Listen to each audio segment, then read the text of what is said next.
Right now at 6, a new surge of help from our area this morning for people in the path of Hurricane Florence. There's a look at her. The reason workers are having to adjust their plan this morning. And deputies say a lawyer was tricked into bringing drugs into the Polk County Jail ahead the strange plot that involved chemicals all the way from China. And battling back against bullying. It's the reason this school lunch aid is getting a buzz cut, and it will warm your heart.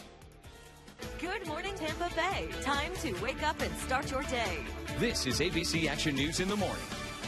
Good morning, Tampa Bay. So glad you're starting your day with us. I'm James Tully. And good morning. I'm Dee O'Reilly. A lot going on this morning. Sarah Finney's got a look at your traffic coming up in just a moment. You're watching Hurricane Florence, but at least locally, it's pretty quiet for us this morning. Very quiet locally, and that's good news. Waking up this morning at the bus stop, here's what we're dealing with. Temperatures in the upper 70s, partly cloudy skies. There were some showers while you were sleeping in Pinellas County.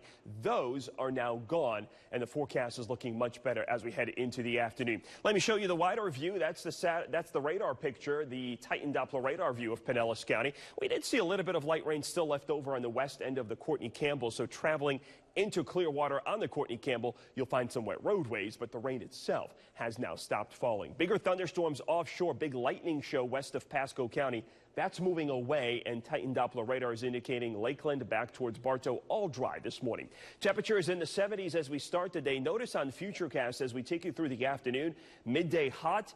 The afternoon, too, with very few showers and storms today. The coverage only about 30% by later on tonight. Big update on the changes of the track of Florence coming up in a few minutes. Sarah, what's going on the roads this morning? The big picture looks great. No problems on our majors. Average speed right where there should be. I just checked in with Tampa Police again about this issue on 21st at Adamo. Traffic lights still out here because of an earlier crash.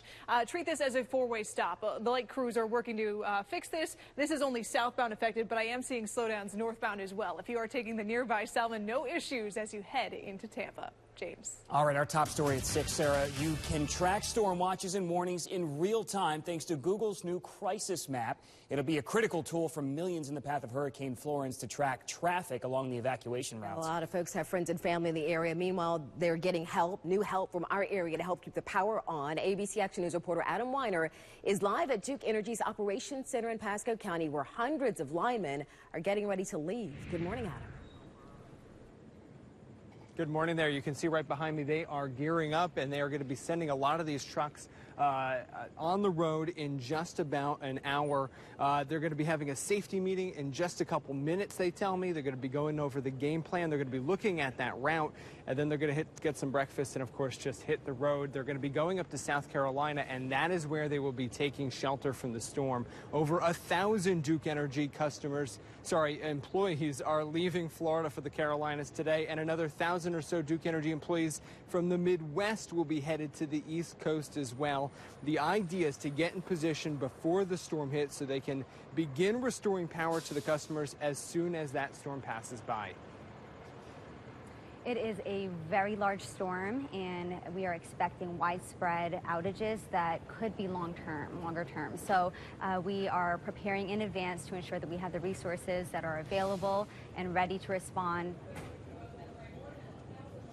Tampa Electric also has crews headed for the Carolinas.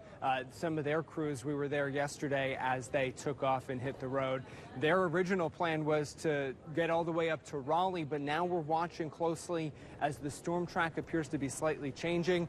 The folks here at Duke Energy tells me that they had their crews initially headed to none other than Florence, South Carolina. That now possibly changing to a slightly different part of South Carolina as they closely watch the path of the storm possibly move. And I know Greg back in the studio is watching that closely for us and has more about that. Greg? That's right, Adam. Some big changes in their computer models overnight. There is Florence right now, big eye wall now developing around the storm. Maybe some drier air on the west side of it overnight that's weakened it slightly to still a very dangerous 130-mile-an-hour Category 4 hurricane. Here's a change from the Hurricane Center. It's shifted farther west and south as our models bring the storm to the coast early Friday morning.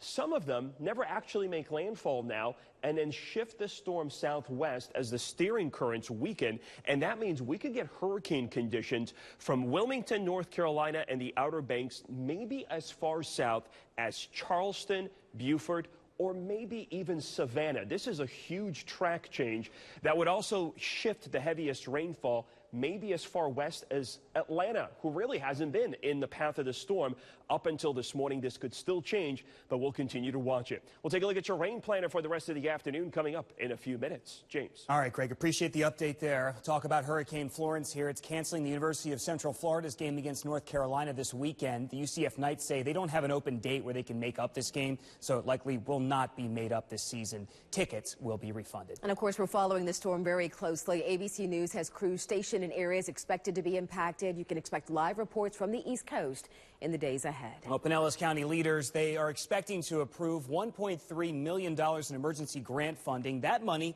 will go toward their red tide cleanup efforts. And as you can see, a lot of these beaches really need it. ABC Action News reporter Jasmine Stiles joins us live now on Madeira Beach. Jasmine, explain the progress that's been made out there so far.